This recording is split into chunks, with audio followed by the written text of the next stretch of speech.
Revelations, supposedly the final DLC pack of Black Ops 3. At release, this was the most hyped zombies map of all time, but has quickly fizzled down the tier list of many zombies players. Is this tarnished reputation deserved for this map? Well, come sit a while and let's talk about it. So, leading us off as always is the pros section, and of course, is the lore. Surprise, surprise. So after securing Nikolai's soul in Stalingrad, Richtofen sends the souls of the 4 heroes to the house. The house is a sacred land in Agartha, being watched and monitored under the watchful eye of the one and only Dr. Monty. By the time Primus arrives, Maxis is gladly waiting their arrival, and after a quick welcoming, Primus destroys the teleporter. It should be noted at the end of Origins, when Maxis was sent to the house, his brain was the only piece of him that arrived, so Dr. Monty gave him a body to work with. Unfortunately, due to this, he doesn't and hasn't had a soul. And if you remember back in Shadows of Evil, the Shadow Man was sealed inside the summoning key, as in, the thing that is key, and was unknowingly brought into Agartha, his final mission being complete. Due to the lack of a soul and the lack of Maxis' free will, Maxis begins hearing the voice of corruption from the summoning key, and after being tricked by the Shadow Man, he grabs the summoning key and releases him from it, therefore trapping himself inside and letting the Shadow Man free. Now that the original Harbinger of Doom, the Shadow Man, was free, he opens a portal from the dark ether into Agartha, and a flood of Apothicons flood into Agartha. Now it's up to Primus to stop it. Eventually, after recruiting Maxis' wife via interdimensional travel, they confront the Shadow Man, and after a long, hard-fought battle, the Shadow Man is defeated, and Sophia and Maxis reunite, therefore setting everything right in Agartha after all Apothicons were banished back into the dark ether. However, Monty has a revelation. Primus is still alive, as after the banishment of the Shadow Man, Primus should have been wiped from existence as well. Though as stated, Primus consumed the blood vials, preventing them from being wiped out, and in an effort to prevent a paradox, Monty has a different idea after Richtofen suggests he sends them to a place they've never been before, the Great War.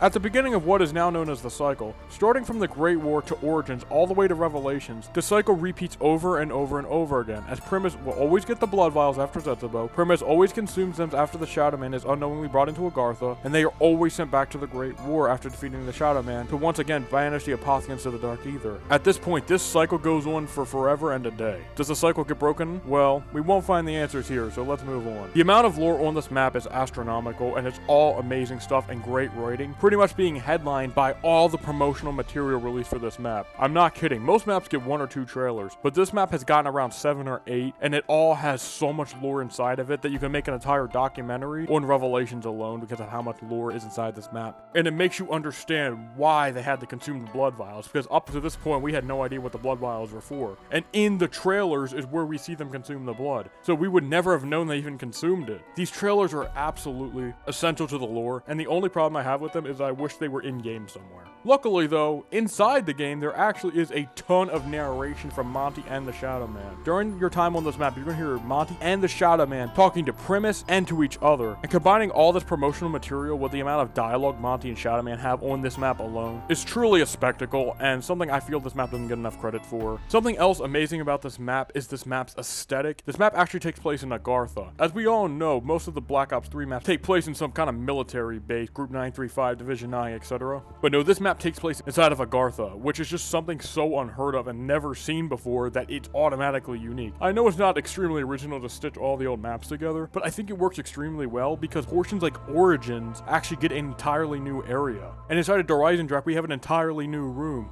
We have statues of Primus holding the original staves, just like in Origins. And then inside of Kino, we actually have a foretelling of the Great War projected on the stage. There's so many new parts of these old maps that these old maps actually feel kind of new in some ways. And I feel like that's something this map doesn't get enough credit for, kind of similar to the story. I know you can easily look at this map and call it an unoriginal recycling bin or something, but I really feel like this map is original in a lot of ways, because we actually do have some new areas in this map. We have the spawn, which is where the house is, and inside the Apothicon, which actually leads us in the way we turn on Pack-a-Punch, which is to activate 4 corruption engines. Think of generators on Origins, it's pretty much like that, except you get a really cool turret for completing it. After turning on all these corruption engines, you can use the Death Ray from Der Eisendracht to trap the Elder God and go inside the Apothicon, which is where Pack-a-Punch resides. This place is disgusting, and I'm not going to go into detail, of course, but it's actually where you can unlock some really cool stuff on this map. When you go to leave the Apothicon, you'll notice a bunch of jump pad type of things that shoot you out of the pores of the Apothicon. When you go through one of these, you'll land at a various parts of the map. Though it should be noted, the thing linking all these maps together are a bunch of jump pads and teleporters. I will say, yeah, linking them via teleporters and jump pads is kind of lazy. However, a lot of these maps do link naturally, like Mob of the Dead and Origins, Dino and Dreisendrach, and Shang and Dreisendrach. These maps blend together really well, and I feel like the teleporters and jump pads are utilized to their greatest potential. Noct being like a huge hub area of this map that looks so different than the original Noct. Something inside of Noct you're going to be getting every single game though is the Dragon Shield, which unfortunately cannot be upgraded on this map. Yeah, the Dragon Shield returned from Garad Krovi. Once again, blending old maps with the new map. It's just really cool stuff. The Dragon Shield is just as good as it was in Garad Krovi. And something else returning from Shadows of Evil and Garad Krovi is actually the return of the helmets. However, there are so many more helmets. To prevent this video from being 5 hours long, I'm going to actually talk about pretty much the notable helmets and not talk about the steps. Trust me, it gets complicated. But I'll give a quick rundown of stuff you can get. You can get a Wolf helmet, which allows you to have a higher sprint duration. You can get a Keeper helmet, which prevents damage from the Keepers. You have a Fury helmet, which is a new type of enemy on this map, which gives you damage reduction against them. You have a Panzer helmet, which allows you to get damage reduction from bosses and get an extra hit from Jug. And you have the Apothicon mask. To call this thing overpowered is an understatement, but to get it is quite the task. However, if you manage to get this thing, not only do you get like 5 extra hits, you get damage reduction on top of those 5 extra hits, you do more damage to bosses, and you run faster. I mean, this map pretty much just goes along with the fact that Black Ops 3 is a little bit easier if you're going for high rounds, and it just goes all out with it. It commits to the fact that, yes, this is an easier high round map, so we're just going to give you all the tools to do that. And in doing so, they actually bring 2 previous wonder weapons back. They bring back the Apothicon Serpent from Shadows of Evil, which was a great weapon on that map, and it's great here, except it can be upgraded by shooting 5, albeit hard to see, rocks in the sky, and then you're able to pack-a-punch it. It should be noted that there is an upgrade for it on Shadows of Evil, but it cannot be accessed by normal means. And of course, the Thunder Gun returns from Kino and Ascension, and it's just as good on this map as it is on those maps. Once again, blending the old with the new, and that's this entire map's theming. It has a clear purpose, which I feel it gives it extra bonus points. Yes, this map is really easy for going for high rounds, but it is remedied a bit by the return of the Panzer Soldat and Margwas, which have elemental versions. The Margwas and Panzers are the exact same as on Shadows and Dreisendrach. However, there's 2 new types of Margwas, the Fire Margwa and then the Void Margwa. They use elements of the bows against you, once again bringing Dreisendrach all the way up into this map with the elements of the bows being bestowed upon the Margwas. And these Margwas give this map even more personality than I thought it already had in the beginning.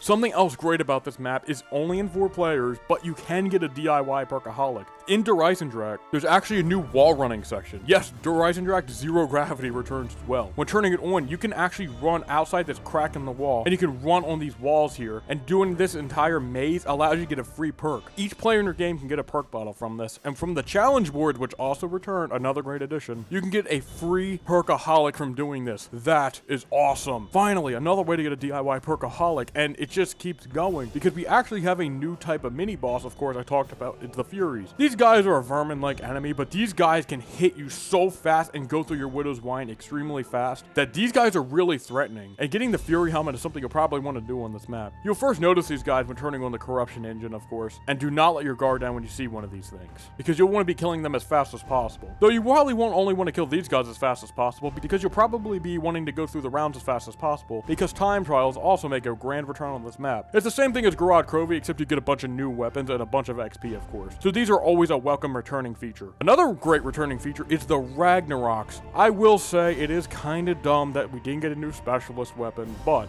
if they had to pick a specialist, I'm glad to pick the Ragnaroks, because these things were badass on Dreisendrach and they're badass here. Something a lot of people actually don't talk about is the secret side Easter egg with chalk. It's a really convoluted Easter egg, but picking up a piece of chalk and drawing certain things on the ground across the map will allow you to build a table where you can trade weapons with your friends. We never actually see this feature where you can give your friends your current weapon you're holding. We can eventually give them the mystery box gun, but here we can actually trade the gun we're holding. So if you want to give your friend the Apothicon Servant so they can shoot the crystals for you to pack-a-punch it, you can do that. And doing this allows the M1927, which is a returning gun from Mob of the Dead, to be added onto the wall, another returning feature into this map. And adding to that point is the new Keeper Protector on this map. Think of the Silver Protector, but on steroids.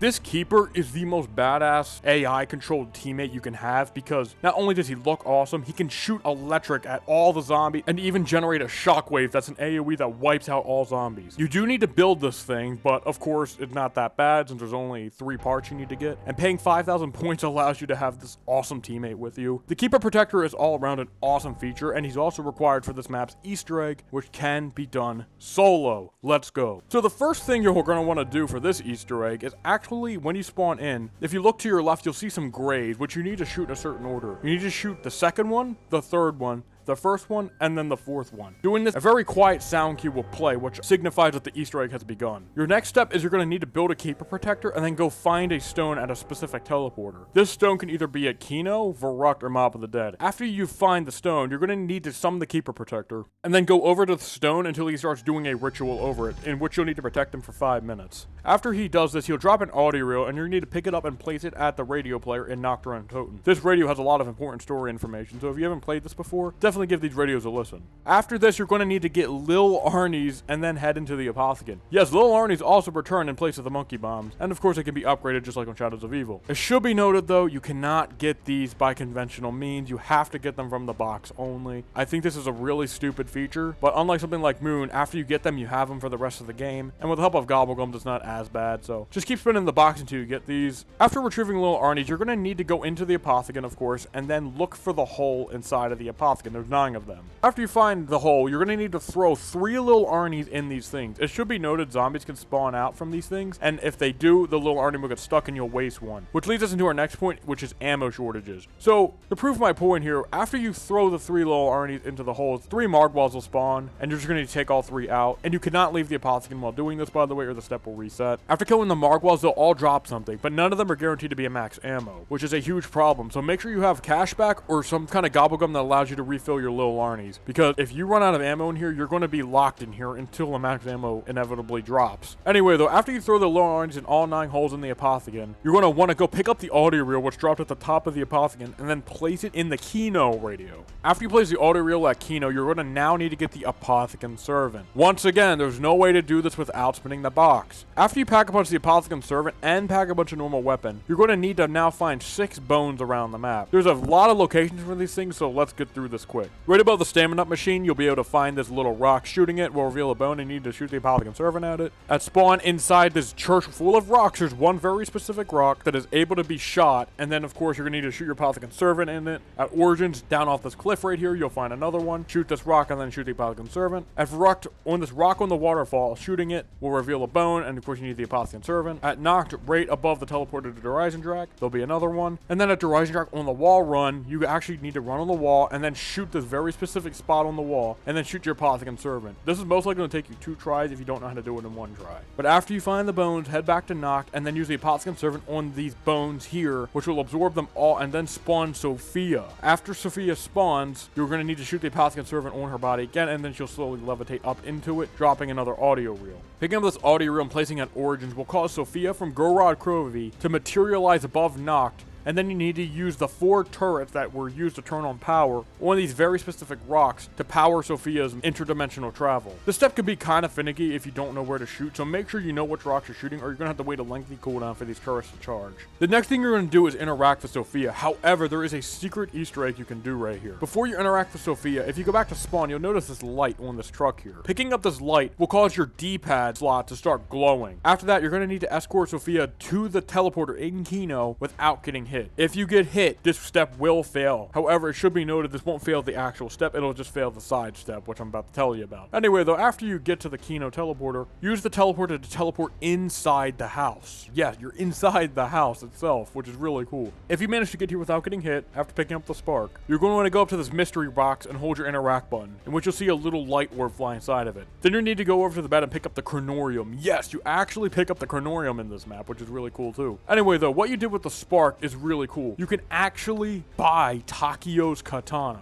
That is awesome. Finally, since Origins, we've all been wanting to use Takio's katana, and we finally got it. and it's a beast. As you can see here, it just shreds through everything, and even some mini bosses in certain situations. This thing one-shots to like round 34 or something. It's absolutely crazy for the Easter egg. And that's not all. Every single gun from the box and wall buy is now Pack-a-Punch 2, so that's even crazier. Anyway though, after you retrieve the Chronorium and of course teleport back, you're going to need to place the Chronorium on this pedestal on the stage in Kino where the sentry turret used to be. After this, 4 Apothicon eggs will lower into the map, in which each player would technically need to get one of these. This can be done in solo, it just takes a lot longer. We'll just say you're in 4 players, so after each player gets their egg, you're going to need to go into the Apothicon again and then place your egg on these pedestals, I guess you can call them that, and get some kills around it. After that, a Gateworm will manifest out, and you take the Gateworm around the map until you hear a beeping sound. After you hear a beeping sound, you're going to need to hold the interact button on the ground where you're standing, where the beeping is at its strongest, in which a Rune of Creation will manifest. Picking this up will give you a Rune of Creation, which is actually going to be used for the next step. After you get all 4 Runes of Creations, you're going to need to go to Kino and then go into the projector room where Pack-a-Punch used to be for that map. You'll see a ritual circle here. Standing on the circle here will teleport you to a completely new arena on this map itself. After you get here, you're going to need to run up to the pedestal in the middle of the map, place a Chronorium, and then read the symbols on it. And then above where you spawned in, you're going to need to enter the symbols in the order they're displayed in the Chronorium. This step is awesome. You get to read the Chronorium. You actually get to be in a completely new arena, which is easily my favorite part of this map that I wish was made into a survival map. Please let that happen one day, a survival map in this arena. That would be so awesome. Anyway though, after you get the symbols from the Chronorium, you're going to need to enter them above where you spawn in. This is very difficult if you're not paying attention because a lot of the symbols look alike. Unless you can speak Apothicon, you're going to be here a while on your first time. And be careful though, because if you mess this step up, you will be sent back to the actual map and needing to restart the next round. It's not the biggest deal ever, but just make sure you're prepared for the step. And I'd highly recommend having Idolize or Fear and Headlights or something like that in your arsenal.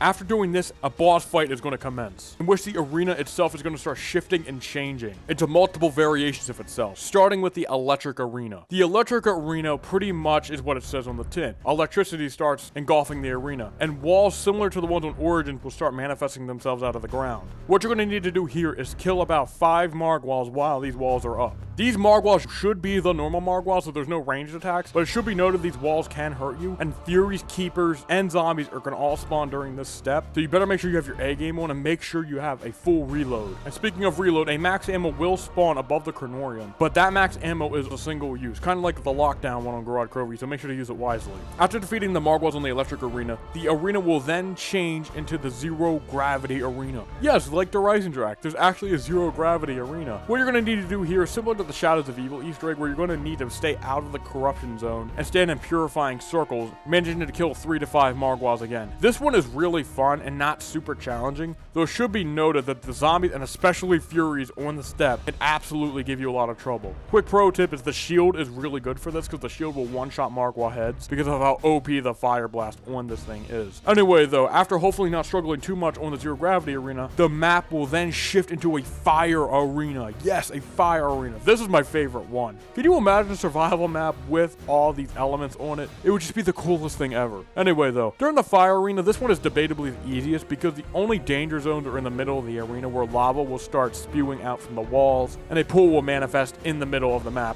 Here, Fire Margwals are going to spawn, which have ranged attacks, and of course Furies and the standard zombies and all that are going to spawn into. So make sure you keep your distance from these Margwals and kill these guys as fast as possible. I'd recommend saving your shield blast for this one and picking up the max ammo if you manage to get this one last or second to last, because you actually get these arenas in a random order, kind of similar to various aspects of the Easter egg already. So hopefully you get this one second to last and you can manage to use all your shield blasts on this one here. After hopefully not a crazy time with these Fire Margwals, the arena will then shift into a Void Arena, where the Void Margwals will spawn, and then Apothicon Tornadoes will slowly travel across the map. Standing inside these Apothicon Tornadoes will start causing you to take damage, and combining this with the Margwals' ranged attacks, you're going to once again make sure to take out these Margwals as fast as possible. This mini boss fight, I've died on this step so many times because of how difficult it is, and ammo shortage, even with the max ammo, is a very real possibility, especially in solo. So as I said, make sure you're on your A game with this, and conserve your shield blast for this and the Fire Arena. Anyway though, after you defeat all 4 arenas, which of course are in a random order as I said, you're actually going to be able to pick up the summoning key. Yes, you actually get to use the summoning key on this map. Before I go crazy, make make sure to pick up the summoning key, and then you're going to be teleported back to the actual map itself. What you're going to need to do now is throw the summoning key at various objects in certain parts of the map. Of course, since you spawn a key, you're going to need to look up at the chandelier in which you'll see a box. You need to throw the summoning key at this before the summoning key comes flying back down and lands in your hand. You'll know if you hit this because it'll start glowing white and the summoning key will just instantly fly back to your hands. After this, run outside to Horizon Dract into where the teleporter is. If you look up, you'll see the 935 clock used for the plunger. If you manage to throw the summoning key at this, the next object will be obtained from the summoning key and it'll fly back into your hands. Run outside to where Shang is, and looking over to the right, you'll see a monkey bomb, and you need to throw the summoning key at that monkey and let the summoning key absorb it, and then you'll get the summoning key back. Run through the jump pad at Shang all the way to spawn, and then run to Origins, and run to the new area on the mound. And you'll notice this gravestone outside the map, similar to the one you shot with the ice staff on Origins. Throw the summoning key at this to absorb it, and then the summoning key will come flying back to you. At Map of the Dead, go down to the catwalk area, and then throw the summoning key in the cell right here. The summoning key will absorb the item inside of it, and then come flying back to you. Use the jump pad over at Map of the Dead to go flying to Rukt, and then go outside to where the MG42 fountain is. Throw the summoning key at this, and it'll absorb it, and what you're going to need to run through the teleporter itself and get something from Noct. It should be noted, though, make sure you don't have Mule Kick on this step. Otherwise, your game will glitch and you're going to need to down yourself with the summoning key to get it back. If you don't have Mule Kick, you won't have to worry. This will only happen when going through the teleporter, so make sure to minimize the amount of teleport you have to do during the summoning key step. For getting to Noct, you're going to want to throw your summoning key at this barrel here, and the summoning key will absorb the barrel, and the summoning key will disappear, and now you're on the boss fight itself. Of course, make sure you have your challenges done. You have as many perks as you can get. You have a wonder weapon, you have a pack-a-punch gun with an AAT, and of course, make sure you have your A game, because this can be tough. So head to the actual Kino teleporter this time. For some reason, you use the Kino teleporter and not the ritual circle inside the Widow's wine room. But anyway, though, after you use the Kino teleporter, you'll be teleported back to the same sick arena you were just at, where, of course, the Apothicon statue is looking over the arena. This arena is just so badass, but there's no time to dawdle as the Shadow Man is here this time. As soon as this boss fight starts, a bunch of Panzers and Margwas are going to all spawn in. What you're going to need to do is going around the arena, you're going to find these podiums, and if you interact with them, the summoning key will be placed on them. What you're going to need to do now is actually get 10 kills with any weapon. After doing this, the summoning key will be charged, and if you run back to where you spawn, you're going to see Sophia. What you're going to need to do is throw the summoning key at Sophia, and then she's going to unleash a laser at the Shadow Man, and what you're going to need to shoot. This is very similar to the Shadows of Evil boss fight, so if you know how that works, you'll know how this works. Just shoot him all the way until he's inside the Apothicon Elder God's mouth, and what you're going to need to interact with the Cornorium, and then you'll be done the boss fight. It is a little easy if you know what you're doing. However, if you miss, what's going to end up happening is the arena's going to start changing into the elemental versions of itself again, and you're going to need to repeat this process until you get it. And even more Panzers and Margwas are going to spawn in. So if you miss the first time, you're going to be in for a world of hurt. Assuming you got this done, and if this is your first time doing the Easter egg, you get 1 million XP. That is enough to send you from level 1 to 30, or 16 levels for Prestige Master. And if you completed the Easter egg already, you'll just get 20,000 XP, which is about 5 times more than all the other Easter eggs. After the boss fight ends, it's going to show Maxis and Sophia reuniting before playing the outro cutscene. As we talked about, it's extremely awesome. This Easter egg sounds like a lot and like a lot of hoopla to most people, and it honestly is, but if you've managed to master this Easter egg and play it a few times, this Easter egg can be done in literally under 30 minutes if you're lucky enough with the box, with the Apothicon Servant and Lil Arnie's. Like Origins, this Easter egg can be mastered, and you're able to run through this thing extremely fast if you know all the locations of everything. For your first 4 or 5 times you play this, it will be really difficult, but after you get the hang of it, this Easter egg is honestly a lot of fun. Minus the bullshit with the RNG in the box, but as I stated, the rates for these wonder gadgets and weapons are a lot higher, I feel like. I never have too much trouble getting the Lil Arnie's or Apothicon Servants. I really do enjoy this map's Easter egg, and just the amount of story it has included in it, because you have like the katana, you have the boss arena, you have 2 boss fights like on Zetsubo. You just have so much cool shit. You get to use the summoning key, man. I understand like it's a really tedious step to get all the way to this point if you've never done it, but if you manage to get to this point, you get rewarded by using the summoning key. I know it's just a reused multiplayer asset, but this thing has some really cool uses. If you throw this at zombies, it'll kill an entire horde on any round. And if you melee zombies with this, it'll one-shot any zombie. It's just really cool. I know it respawns them, of course, but it just doesn't matter. It's just really cool to be able to use this thing. And the zombies get a unique effect on them when you use it as well. And of course, we can't forget that this Easter eggs cutscene is the only animated scene of the Great War we have in zombies history. Nowhere else do we get to see Primus in their Templar outfits in a fully fledged CGI moment. We get to see Richtofen holding an unknown staff, these being the 1.0s. Of course, the origin staffs are copies of the original staffs, but these are the original staffs, so of course they're a little bit different. The mystery behind all of this. The absolutely iconic shot of Primus on the rock saving the day. It sends chills down my spine even after watching this cutscene over 24 times. This entire Easter egg is worth it for this moment alone, plus with all the awesome steps this Easter egg does have. Sure, there's a few stinkers from the first run through, but I really feel like this Easter egg comes together at the end. And this Easter egg is always something I look forward to playing in this map. Anyway, of course, to prevent myself from going too crazy on talking about the Easter egg and how I don't think it's that bad, let's move on to the next thing I would like to talk about, which is actually map exclusive weapons. This has a few. So this map actually has a new type of pistol called the Rift E9. It's pretty much just a laser pistol that can be pack-a-punch, but like the ray gun cannot be double-papped. It's an okay weapon for what it is, but it's nothing crazy. We have a new shotgun called the Banshee. Like the Rift E9, it's a laser shotgun that can be pack-a-punch, but cannot get an AAT. Once again, nothing crazy, but super fun to use. And as we talked about, we have the M1927 from Map of the Dead that comes back, which is really cool, and it's just as good here as it was there.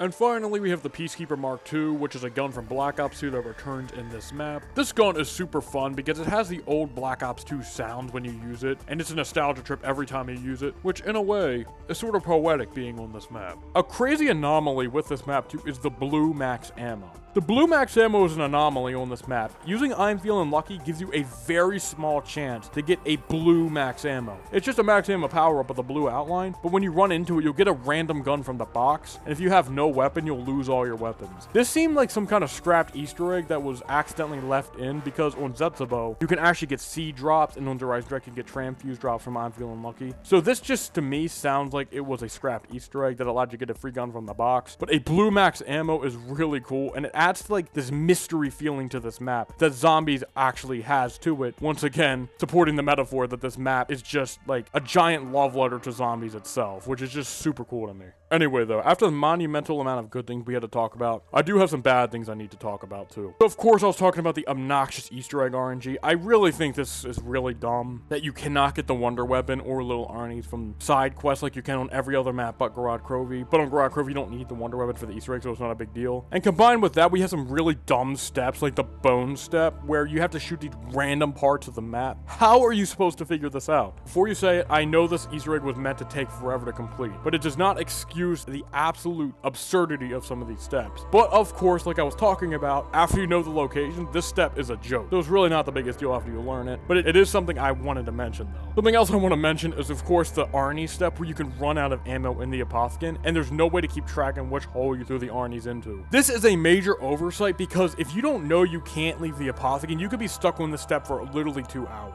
The fact that there was no checks and balances in place to make this step well communicated to the player is a huge issue. What you need to do is only throw it inside of 3, and make sure you keep track of which 3, and then you need to kill the 3 waves of Margwas. Leaving or throwing it in the wrong hole will mess things up entirely if you're not paying attention. And as I was talking about also, there's also an ammo problem in this step. If you don't have an ammo refilling Gobblegum, you're going to be stuck on the step if the Margwas aren't nice enough to drop an actual max ammo. Once again, a huge oversight by the developers that can keep you on the step for much longer than necessary. This step is unnecessarily cruel if you don't know what you're doing. I get it was like that on purpose, but after it was solved, they should have mended some of these steps, but they never did, which really sucks. But like I said, if you know what you're doing, it's not too bad. Another bad thing I would like to talk about is the fact, of course, there's no new specialists. The Ragnaroks are great, they are a great pick, but they should have at least made them upgradable. I feel like it was such a missed opportunity. Speaking of missed opportunities, there's also no new Wonder Weapon. Yeah, the Apothicon Servant and Thunder Gun have already been on maps before. The Thunder Gun wasn't already in BO3, but it's not any different than it was in Kino, and the only difference is it can create drops now, which makes it even more broken, which is a good thing of course for this map, but it's just really lame how they could not have brought anything back, because this leads me into my next point. The Runes of Creation. If you remember during the Easter egg where you get the Runes of Creation,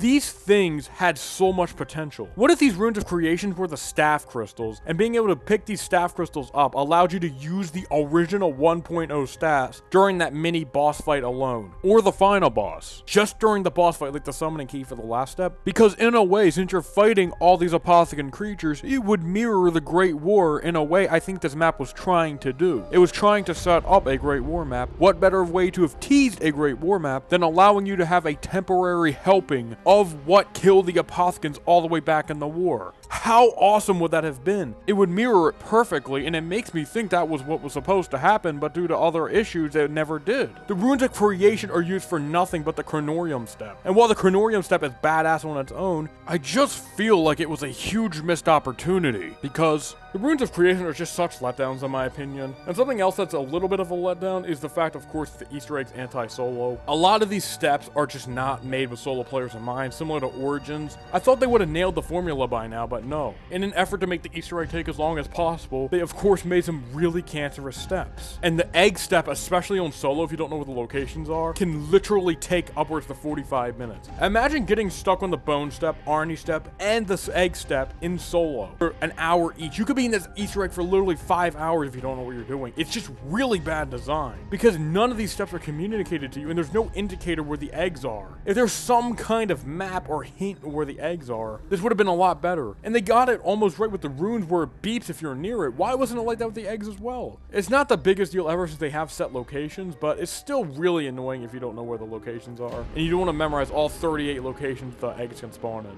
And one of the biggest problem people have with this map is the reused boss fight. I personally agree and disagree with this. I agree it is really lame how there is no new boss fight. Going back to the staff's point, what if you got to use the staffs for just this boss fight and the staffs were the only thing that could damage the Shadow Man? How awesome would that have been? I mean, it would make sense that an omnipotent being can only be damaged by staves of ancient power, but no, use an MR6 to kill the literal devil of the storyline. In all seriousness, if it was the same thing as the Shadows of Evil boss fight, but only the staffs could do damage, I think so many more people would have liked this boss fight, because they could just ignore the Shadow Man and use the staffs on the infinitely spawning bosses. This map just has a lot of missed potential. Anywho, enough rambling about the bad. What do I think of the map?